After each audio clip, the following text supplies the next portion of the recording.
O ni sitwasyon diri sa tayo ng kurin, so kusog na puno kayong hangin, perting sugar na kayo. So nadre mga na draging nga mga barko ay haray. Halos tanan barko diha diri na sila duol karon tuwa-tanan dito sa layo pati tong container. Ay container padpad nagmayo. Kana sila diha nga draging na sila nagkalayo nagmayo.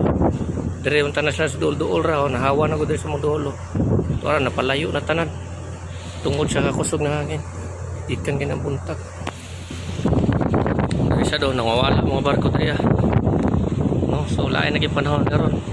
Mo ni siya karong epekto sa super typhoon no. Gini Babi or Inday no kani gido dre nahawan ri as doon na mo ato tanan dito labay na slayo wala pa dito atras na sila maayo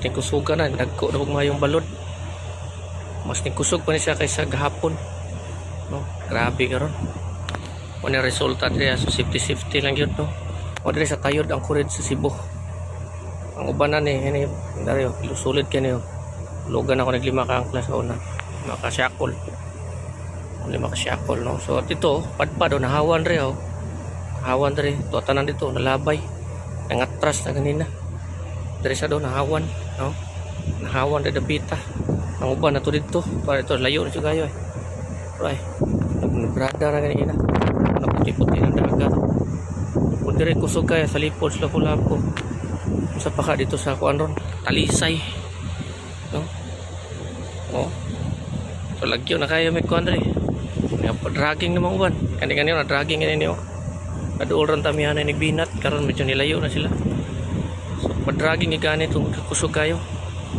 igani kay duhara midri arang dikit kani sila upat no so nadrag sila gamay layo-layo na gani sila ato gid ito lapad-pad